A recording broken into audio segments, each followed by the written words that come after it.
Hello and welcome to the Financial Aid Basics presentation for the SOAR 2026 season. My name's Leanne Denja, and I'm a senior financial aid advisor at EMU. I have been on campus in a professional capacity for about 30 years, and if you include my time as an undergraduate and graduate student, that brings me up to 35. This presentation is meant for family members. But we do have a separate student presentation, but I will be presenting as if I'm talking to family members. But if you are a student listening, welcome, and please just excuse the frame that it's coming from and know that everything applies to you equally. We will be covering a few things today. It's really just the basics.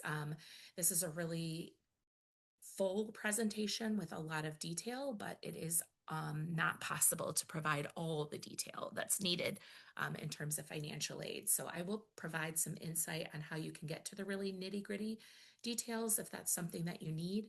But otherwise, this is just kind of an overview presentation. We'll talk about how the FAFSA needs to be filed each year. We'll talk about the aid offer letter. We'll talk about using the My EMISH student portal, as well as a financial planning sheet that will be available for the in-person presentations and is also available on our website. And then we'll talk about some next steps, things that students should be doing between them or their family member listening to this presentation at a SOAR event and the beginning of the semester when they come on campus, and also providing information on how to contact us if you do have any additional questions. So, how do we get started with the financial aid process? That's really the FAFSA. So students who are seeking financial aid at EMU really don't need to do anything aside from being admitted and filing the correct FAFSA. Once those two things are in place, students will automatically be packaged with financial aid. They don't have to notify us or ask us to do that. It does take about 3 to 4 weeks, so even though it's automatic, it doesn't mean that it's immediate. So if it's been 3 to 4 weeks since the student's been admitted and you believe you filed a FAFSA and had it sent to EMU and you haven't received any information, that might be a good time to follow up with us. But the FAFSA is something that the student will do every year. They complete that online. Most students need a parent contributor. So if you're the parent in this presentation, obviously that might be you. If you're just a family member, that's something to note. Most students will need a parent contributor, and that parent contributor will continue to be on their FAFSA for the entirety of their undergrad. So some students have the misconception that once they move out or their parents stop claiming them on their taxes, that they no longer need them as a contributor, and that's usually not the case. If a student needs a parent contributor their freshman year, odds are that they're going to need to have a parent contributor through the entirety of their undergrad. So again, it is something that needs to be done every year. The 26-27 FAFSA, which is what's needed for the fall 2026 semester, has been available since October 25. That collects 2024 tax information. So when you do the FAFSA now, it's not an option. You have to consent to IRS data retrieval if you're a tax filer, and then it automatically imports your data from the IRS into the FAFSA. Both you as a contributor, if that's who you are, or the student. That information is directly imported from the IRS, and then that determines the student aid index, which is used by schools like EMU to help us package students with the appropriate financial aid. So once you've completed the FAFSA, what are the next steps? Again, I mentioned if they've been admitted and they have a FAFSA on file, they should automatically be packaged. And what that means and what that generates is what's called an aid offer letter. So this is a screenshot of an aid offer letter that is a sample. I do think this QR code works. So if you were to scan that, you should be able to get to our website. And that's, again, another place where you could find a lot of the nitty-gritty detail that's not going to be covered in this presentation. Things like what's the difference between a subsidized and an unsubsidized loan, for instance. The checklist I feel is really helpful. This is also something students can get to something very similar in their online orientation modules for the SOAR that they're supposed to do before they come on campus. But if you manage to hang on to this aid offer letter, I would say at least 50% of the questions we get, if not up to 75 or 90% of what should we be doing next from new families or new students, if they were completing this checklist, they would have done what they needed to do. So that can be a really great way to sort of just keep track of everything that needs to be done for financial aid. So that's the left-hand side when you open up that aid offer letter, like a folder. And then on the right-hand side is what most people are looking for in an aid offer letter, the meat and potatoes of what types of aid are available to the student. So at EMU, I myself have sent 4 kids to college so far, and I feel we do a really good job and have a really robust and easy to understand, or as easy as possible to understand financial aid award letter. So the top portion will provide estimates for tuition and fees and room and board. And you might notice when we get to a later section that these numbers differ. And I just want to clarify everything at this point is an estimate. And if you're seeing different numbers, it's not because we're trying to confuse you or be purposely obtuse. It's just that right now, tuition and fees, we don't necessarily know. Those will be set by the Board of Regents in June of 2026. And so in the meantime, we're doing our best to estimate. When we started sending these award letters, this was our best estimate of what a standard double occupancy room and meal plan would be for a student. We now have the exact figures because those have been determined by the Board of Regents. So when we get to the financial planning sheet later in the presentation, you'll see that number differs, and that's the reason why, because as we know those exact figures, we want to push out the most correct or accurate estimate that we can for you. The second section that's in their letter here on the right-hand side is going to be their scholarships and grants. So any free money that the student might qualify for. And you'll see that this student has a pretty robust package. They qualify for Michigan Achievement Scholarship. We'll talk about that in a little bit more detail, but essentially that's a scholarship that's available to students who are Michigan residents, who have graduated from a Michigan high school, and who have graduated since the 2023. That always comes in 2 parts because of the way the state has set up the program, but essentially it's a $5,500 per year or $2,750 each semester. The Michigan Achievement Scholarship 2 is the one that could be edited, and that would be based on other aid, and again, based on state rules and regulations. But by and large, all of the students that we see at Eastern, if they qualify for Mass, they qualify for the full amount of both 1 and 2 of that Mass or Michigan Achievement Scholarship. The Emerald Scholarship is something that they would have received based on a high school GPA and or test score if they submitted that. Is not required. This particular student qualifies for Eagle Guarantee, and so that's a tuition-specific scholarship that also comes along with a Residence Hall Award bonus, in addition to the federal Pell Grant that this student qualified for. So this total of $97.36 is all of the free money or aid that doesn't need to be paid back that we know about. Things that you wouldn't see on here that a student might have is like an outside scholarship. So maybe they applied for a scholarship through the Rotary Club and they offered them an award, or maybe they work at McDonald's and they get a scholarship benefit from that job. That isn't going to be something that we would necessarily have information on, so those wouldn't be included here, but that doesn't necessarily mean that they wouldn't get that funding. I do want to point out when it comes to the Eagle Guarantee, because sometimes this can be confusing for families, this is a last dollar scholarship. And what a last dollar scholarship means is that we're trying to guarantee that a student's tuition and fees would be covered with gift aid. So you'll notice here our estimate for tuition is this $17,472 amount. If a student had Pell Grant, Emerald Scholarship, Michigan Achievement Scholarship that add up to more than this 17,472, they are not going to see that Eagle Guarantee. And the reason why is they've already received their full amount of tuition covered by other funds. So there's no need for that quote unquote last dollar scholarship. If you're familiar with Detroit Promise, that is also a last dollar scholarship that works much in the same way and covers, in fact, the same thing as Eagle Guarantee. So for a lot of our Detroit Promise students, they might also qualify for Eagle Guarantee, and that's what they're going to see because they're mutually exclusive. You can't have both. It's going to be a one or the other thing. So just in case that's something that applies to you, we like to just kind of clarify how that works.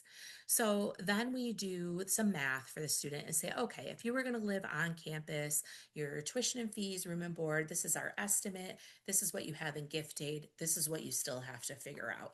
And then we provide information on what's called self-help aid, which is usually student loans and or a parent loan. And you can see the student's been offered those things.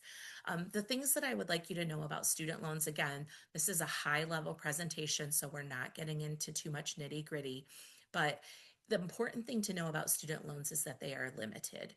We're all taking a chance as taxpayers that the students are going to pay back these loans. So they don't have to go through a credit check. They don't have to put up collateral. If they file a FAFSA and they're eligible for federal student loans, all they have to do is complete entrance counseling and a master promissory note and accept that loan, and they are eligible for that loan. So they are limited. And so for a freshman borrower, as a dependent student, somebody who would need a parent contributor on their FAFSA, those are going to be limited to $5,500 a year. And that may or may not be enough to cover what all of their costs are. And we just like to clarify that because a lot of times families might have the expectation that student loans can just cover everything. And it is important to realize that they are limited and that when you and I went to school as parents, if that was our journey, our student loans, because tuition and room and board didn't cost as much, may have gone a lot further. But in the 18 years I've been in financial aid, these loan limits have not changed. And so they are federally limited loans, and it's important to realize that they may not be enough to cover everything. So you'll see if this student were to live on campus and still have this 6,300 some balance, their student loans aren't going to be enough to cover that. And so that's where they might need to make payments on a payment plan or talk to, for some families, the parent loan might be a good option. That's why we present it here. But I'm going to talk about that more later on in the presentation. One thing I do want to point out right now, just as it's another type of self-help aid that you would not ever see on an aid offer letter, is federal work study. So students who are interested in federal work study can go to our website and complete, and again, if you scan this QR code, that's an easy way to get there, but they can apply for work study. Let us know they're interested. We'll review their account, and if they're eligible, within 2 weeks, we would notify them if they can have an award and how much that award is. And then that would be something that they can earn over the course of the semester in a biweekly paycheck. So it's never going to be something that pays to their bill. And if they don't choose to get a job on campus, that's fine, but then they would not get that award. They earn that award through a biweekly paycheck by working typically at an on-campus job. So if you have a student that's interested in work study, I'll talk about that a little later in the presentation, how they can apply.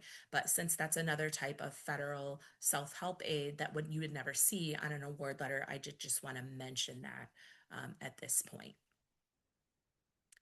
So how will students manage their financial aid? They will do that through their My EMISH portal. So this aid offer letter, if you were ever to misplace that, the students have access to review that same information 24/7 through their My EMISH portal.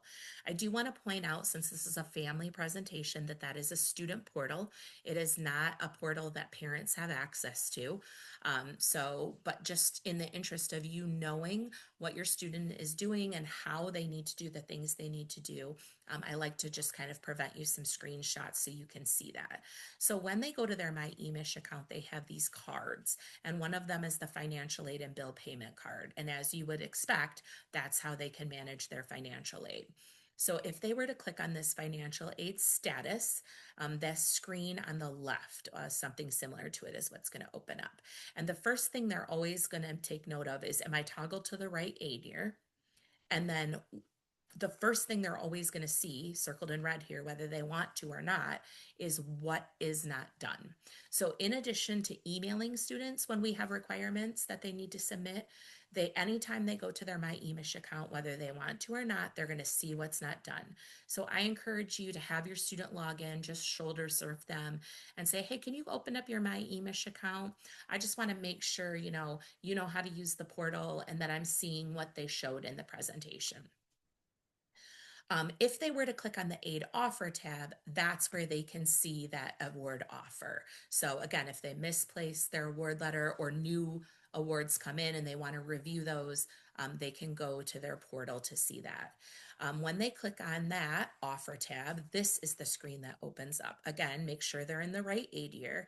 And this is circled and in blue because it's really important information. And oftentimes it's information that a parent or a student overlooks when they're in their My EMISH account. This is not the bill. And this can be confusing because the first thing we're required to present to a student is their cost of attendance information.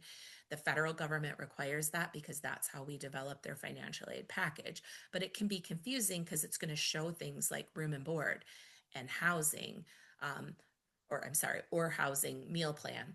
And, we'll get students who call us all the time saying, I'm not living on campus. Why are you charging me for it? And they're upset. But what they're really looking at is this is not your bill, cost of attendance. So even a commuter is going to have some room and board costs, i.e., they're going to have meals that they have to eat maybe on campus. And so they do have a line item in their cost of attendance for that.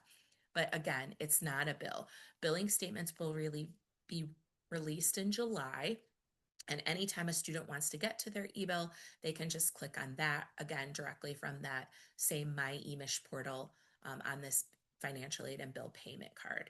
So if they were to scroll down on this screen, that at the bottom is where they're going to be able to see that same information from their aid offer letter. They're going to see a section for their scholarships and grants and all of the information that's listed there. If they get an outside scholarship, it's going to show as agency cash or agency tuition and fees. It's not going to be specific, but that's how they would view that in there. An important thing to just kind of note about outside scholarships, since I'm talking about that, is that when those come in, they typically are sending us funding, whether it's in the form of a check or electronically.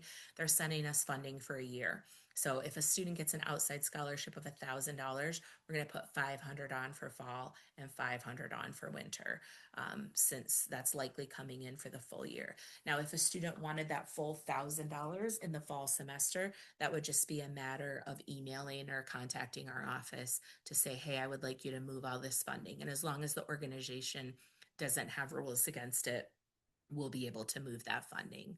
Another thing I like to mention about outside scholarships is almost always those are going to be add-on to anything that EMU has offered.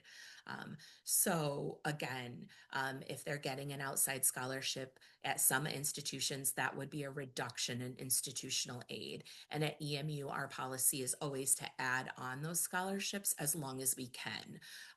So again, I mentioned Detroit Promise. That's a last dollar scholarship, and it is very specific about what can cover. It's only designed to cover tuition and fees. So if those are already being covered by another award, then that would be something that isn't what we would call stackable, because it's already being covered. But by and large, when payments are coming in from outside organizations, they're not necessarily limiting them, and they'll allow us to add that on to anything that we've offered them from the university. So again, this is a student portal. This is how your student will usually review, submit documents. So anything they need to do, they'll typically be able to click on a hyperlink and it'll take them directly to the form, or at the very least, it'll provide instructions for what they're supposed to be doing to complete that requirement. And we do have instructions for using this portal on our website. That said, most students find it pretty intuitive and don't necessarily need instructions. But if they needed to, they could go to our website to find them.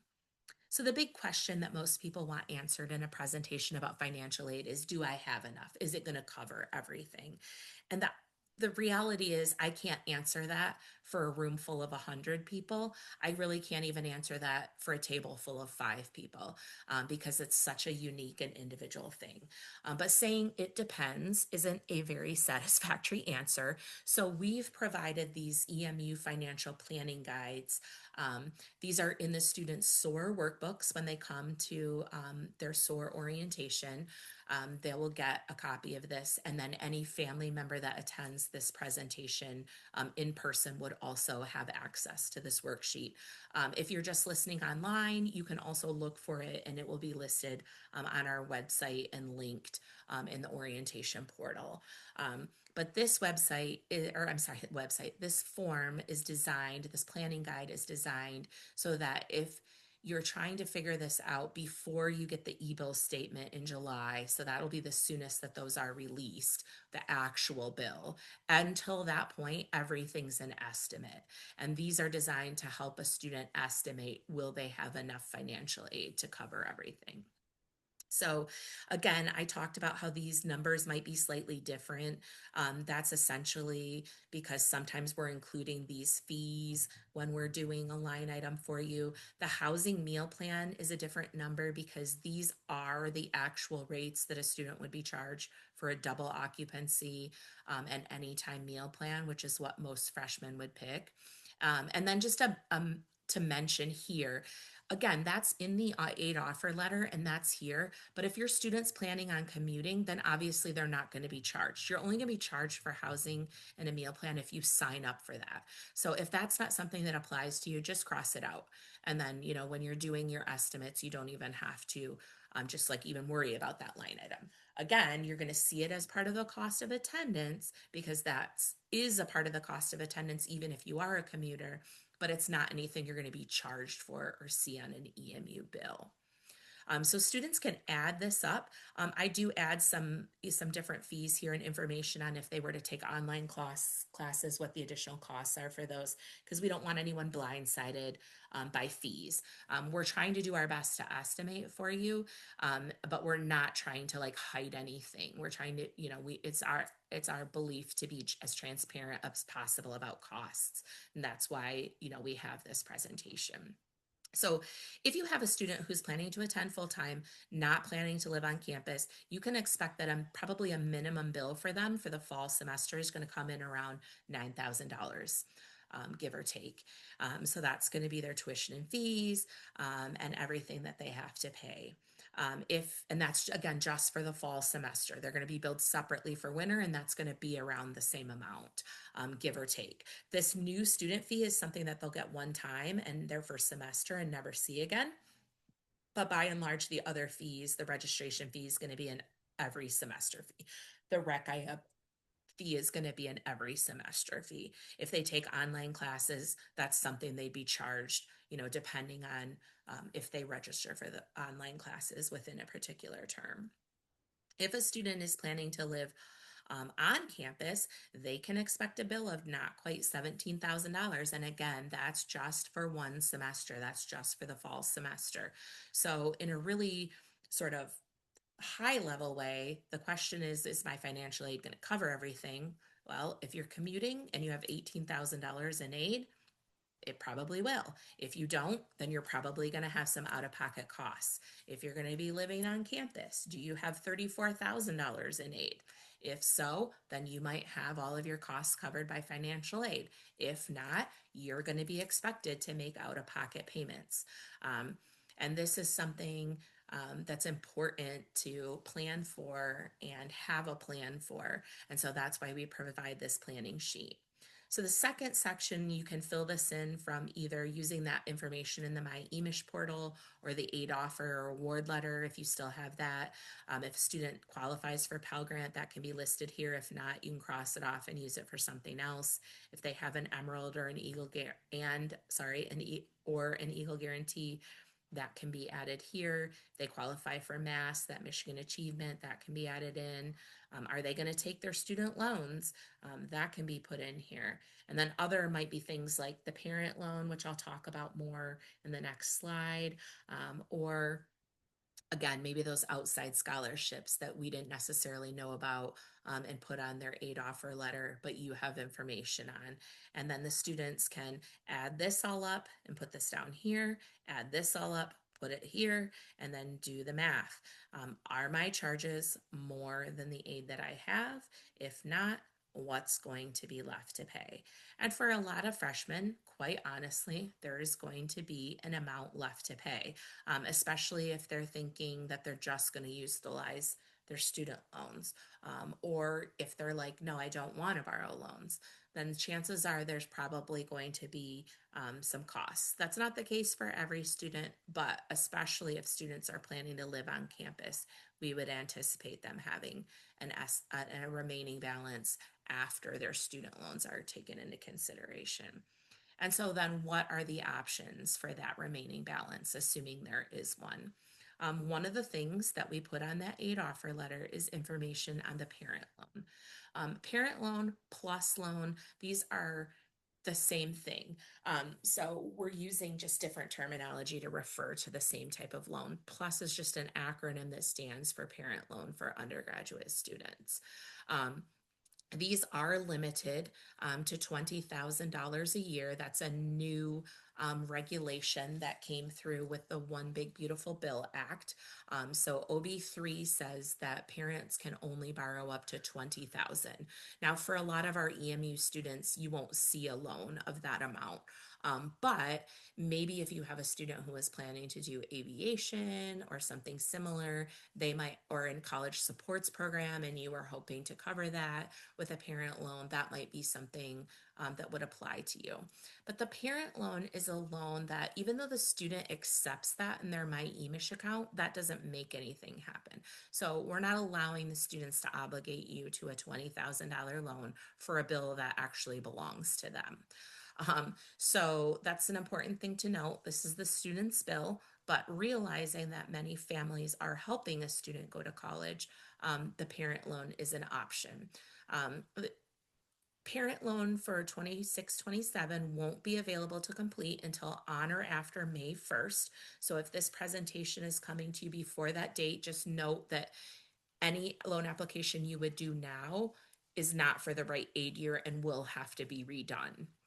So on or after May 1st, you can apply for a parent loan if you would so choose. And that's a loan that's in the parent's name that the parent is ultimately responsible for paying back. Parents do have to go through a credit check, so it's a little bit different. Even though it's a government loan, it's not backed by the federal government like their subsidized and unsubsidized loans are. So parents have to go through a credit check. And essentially, if you have good credit, you will be approved for the loan. And if you don't, you won't be approved for the loan. So if that happens, a parent applies for the parent loan and they do not get approved, that does allow us to offer the student some additional student loans. And that's an important thing to know. A lot of times parents might not apply for a parent loan because they think, well, I'm not going to be approved anyway.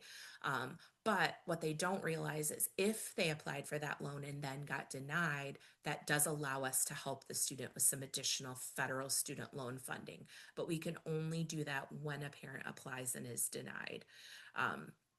That said, I shared prior that I have sent 4 kids to college. I actually have 8 children, and a parent loan is not something that makes sense for our family. I do have good credit. I know I would be approved for a parent loan, but I can't take out a parent loan for 8 people. So I will be taking out a parent loan for 0 people. So for our family, the parent loan just doesn't make sense. And so that's where the second alternative private student loan line comes in. So this is something for you to discern as a family, but say you want to help your student, but you don't want to take out an additional loan in your name. It's not a matter of credit. I would say if I were a parent that didn't have good credit and thought I would be denied, I would be willing to do that loan application because it would give the student some additional funding. But since that's not our situation, a better alternative for us would be a private student loan. This is something that would be in the student's name. They can apply through any private lender. We do have some lenders listed on our website that are reputable companies that previous EMU students have used if a family is in a situation where they need additional funding outside of student loans. And the advantage to me is that it would be something that my student's responsible for paying back. Ultimately, it's a loan in their name. That said, they cannot be approved on their own. There aren't any educational lenders that I'm aware of that are going to approve a student for a private student loan, especially as a freshman, even if they have their own credit history. So most students would need a cosigner if they wanted to pursue an alternative private student loan. And again, alternative private, we're just using that terminology kind of interchangeably. You might hear it just referred to as an alternative educational loan or a private educational loan or just alternative private, whatever the case may be. But the student goes and applies, they need a cosigner. That's something that I would be willing to do as a parent. Ultimately, I'm on the hook if they don't pay back that loan, but I'm only going to cosign for a kid that I think is responsible and is going to be able to pay that back.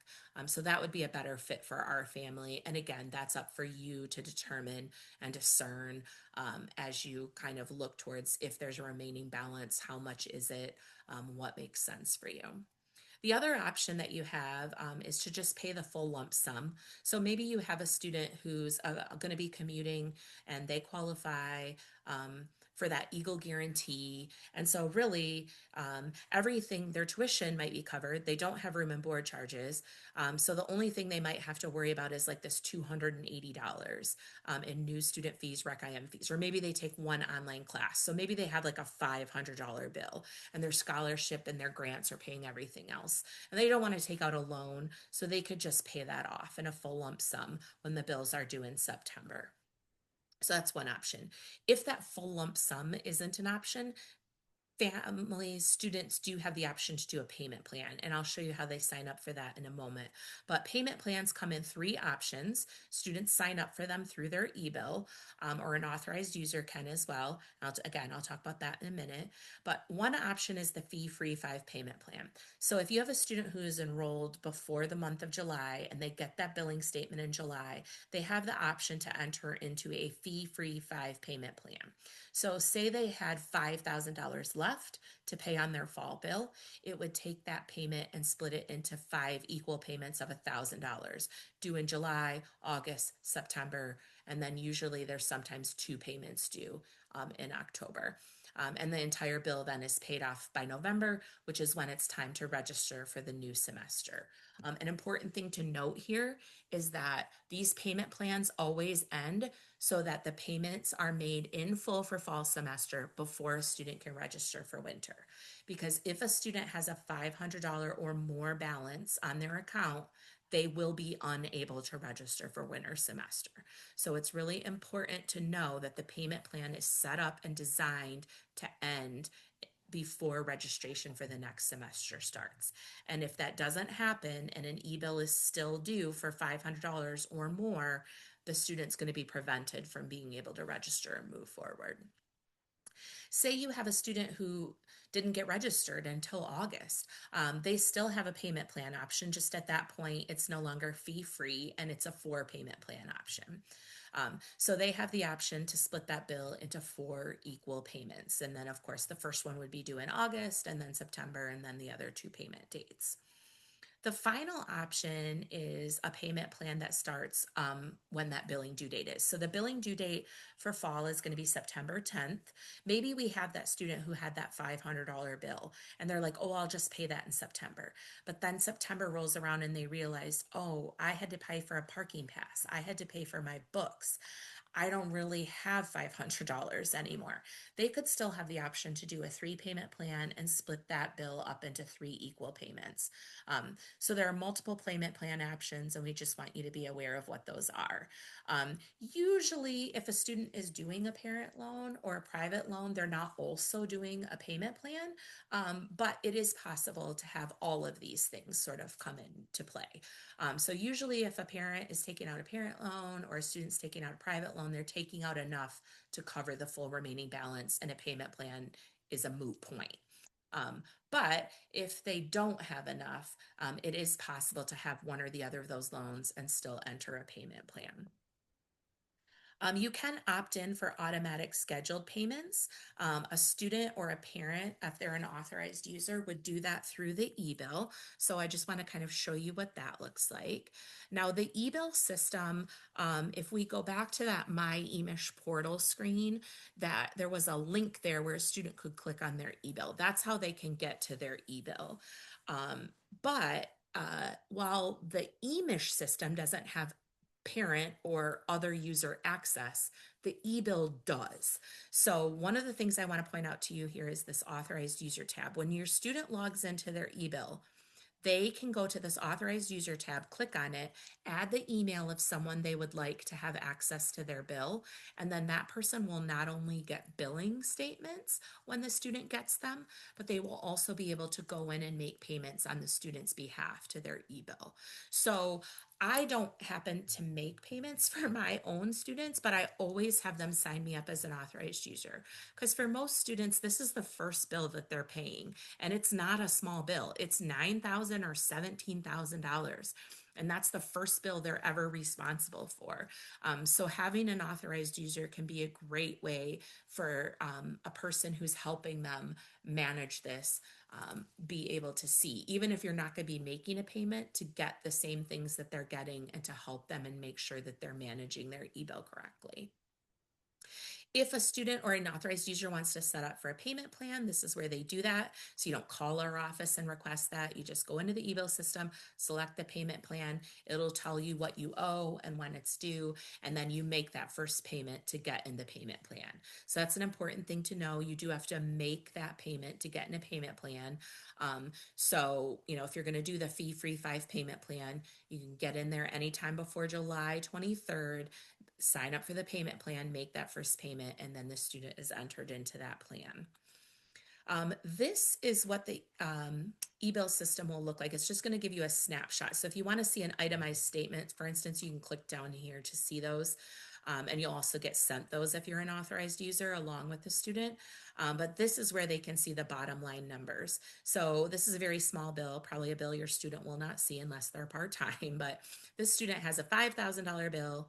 They have $2,000 in estimated financial aid, and so they have this $3,000 balance they have to pay. That's what the payment plan is going to be based on. It's going to be based on this bottom line number. Let's say these two things were flip-flopped. Let's say the student had a $2,000 balance, but they had $5,000 in aid. This would become a negative number. If you ever see a negative number in the balance, including aid, that would be a credit balance that we would expect to refund. If that refund is created by student aid, it would be aid that goes to the student. If that refund is created by a parent loan, when you do the parent loan application, you'll determine if you want any credit balance to come to you as the parent or to go to the student. If you select the student, then they would get that negative balance as a credit balance or a refund. If you choose to get that yourself, it would eventually be mailed to you in a paper check. An important thing to know about that is if you choose that option to have it refund to you, if you're doing a parent loan, for instance, you're going to have that refunded to you if there's a credit balance. You just want to know not to expect that until probably mid-September at the earliest.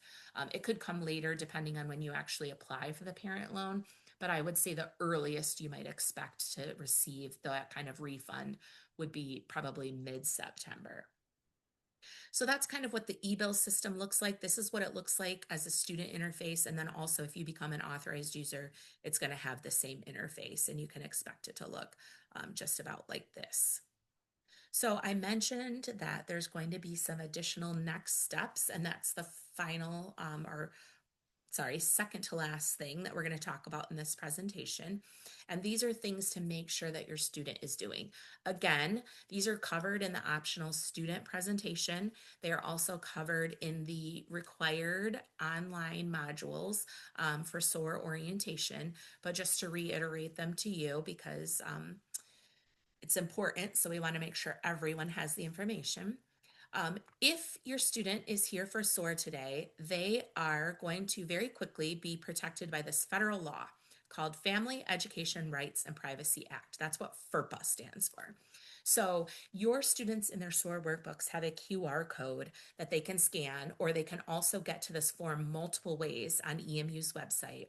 But it's incredibly important, if they want you as a parent or family member to advocate or ask questions, that they fill out this form. Once they register for classes, which happens at SOAR, they become protected by this federal law that says we can't talk to anyone about their account other than the student. And that includes if they are a minor. We cannot talk to a parent after they register for classes about their financial aid unless the student has completed a FERPA release form. So if you want to be able to ask questions, if you are going to be helping your student and making payments and you need to know things, it's really important that you have them do this FERPA release form and you have them do it the day that they register. It's an online form, and typically it just takes about 2 to 3 business days to get in the system. So if you come for a SOAR on a Friday, they should be able to you should be able to call on their behalf by the Tuesday or Wednesday of the following week. We'll look you up in the system, make sure you have access, and we'll talk to you freely, assuming you do. Again, I showed you where the students would see if they have outstanding requirements. We'll also contact them via mail and email. Every 2 weeks, we'll email them that they haven't submitted something they need to. But outside of that, they can also see that, and important to have them submit any of those things to finalize their aid. If your student is interested in work study, they can go to the forms directory at our website. Again, you can follow that QR code link, or you could just put this in your browser, and then they can go to our forms directory and complete that if they're interested in work study. It is a student form, so just to note, if you're a go-getter parent, I won't use the term helicopter or bulldozer, but if you are a parent who's very invested, you will not be able to fill out this form. It requires that the student log in, and so it is something that the student has to initiate. And the same is true for the special circumstances appeal, which could also sometimes be referred to as a loss of income appeal.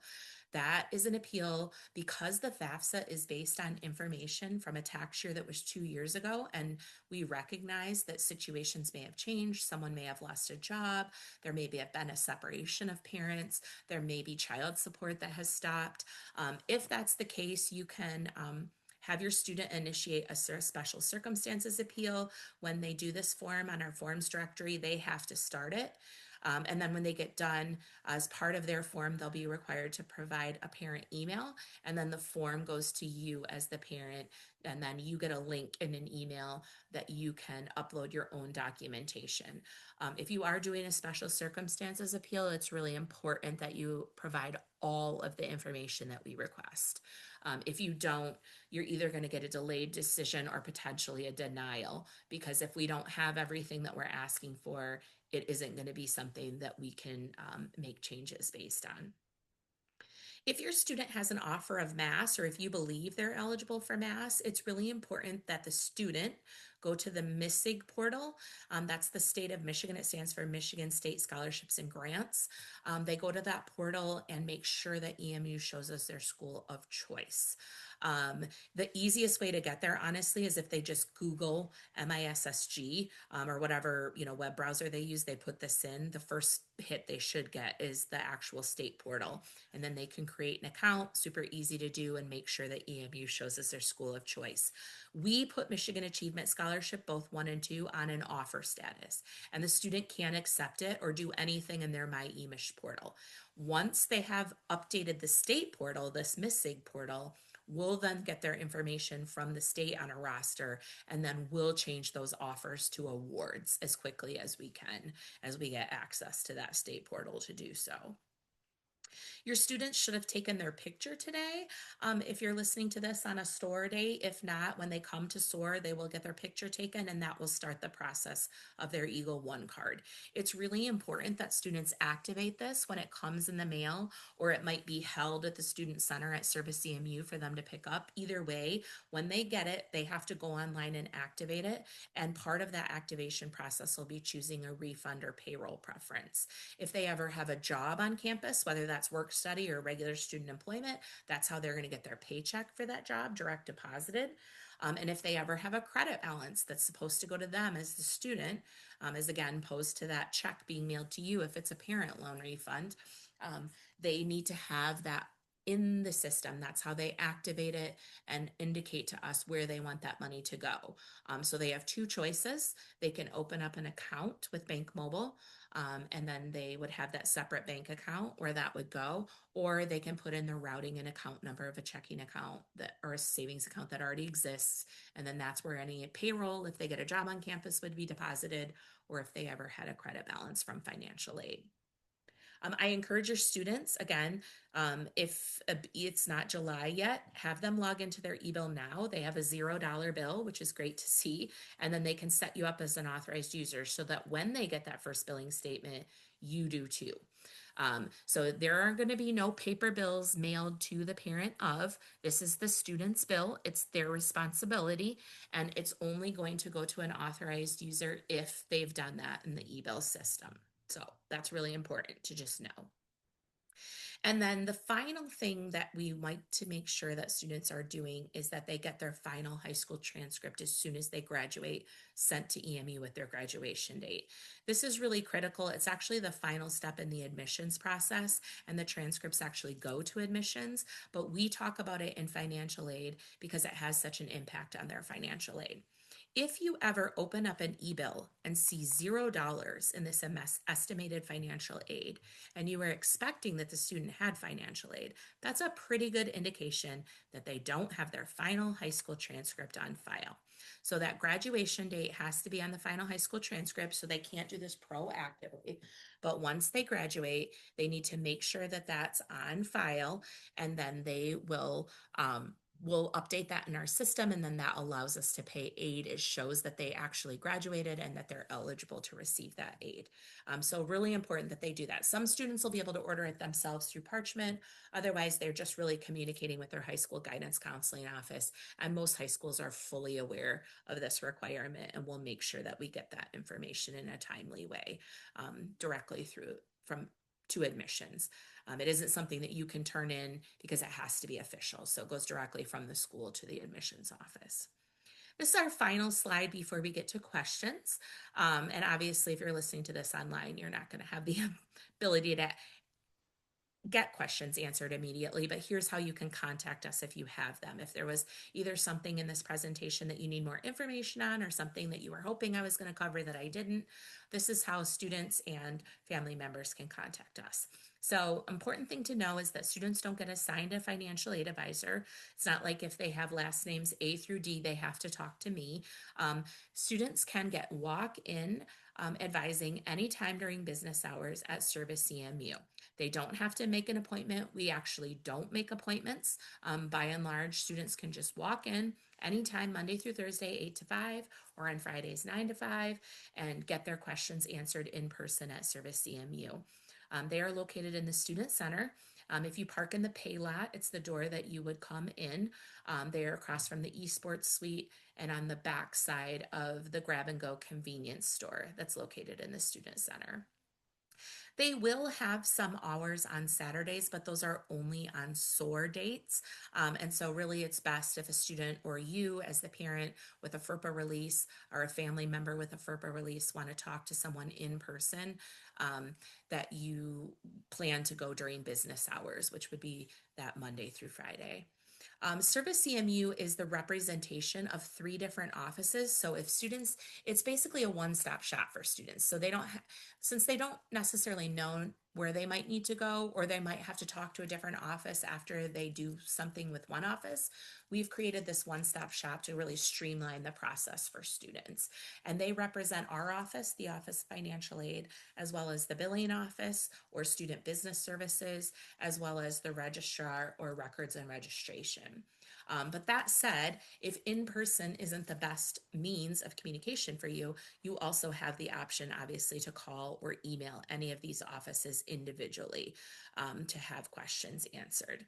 So that's how you can do that.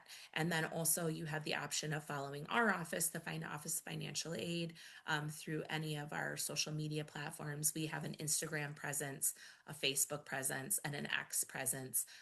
And you can follow us and just kind of keep a pulse on things. So typically we'll post once or twice a month.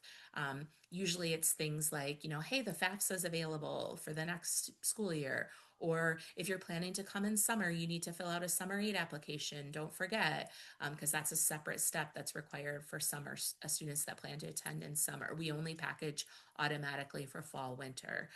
Or it might be, hey, scholarships are being offered by the College of Business. Here's a link to apply. Or Women's Resource Center is offering this scholarship. Here's how you can apply. So it's a great way to just kind of keep a pulse. We encourage students and families to follow us so you can have kind of a pulse on those types of the opportunities as they come down. So again, if you're not listening to this presentation live, which you probably aren't if you're listening to it, if you have questions, we would encourage you to reach out to us via any of these means.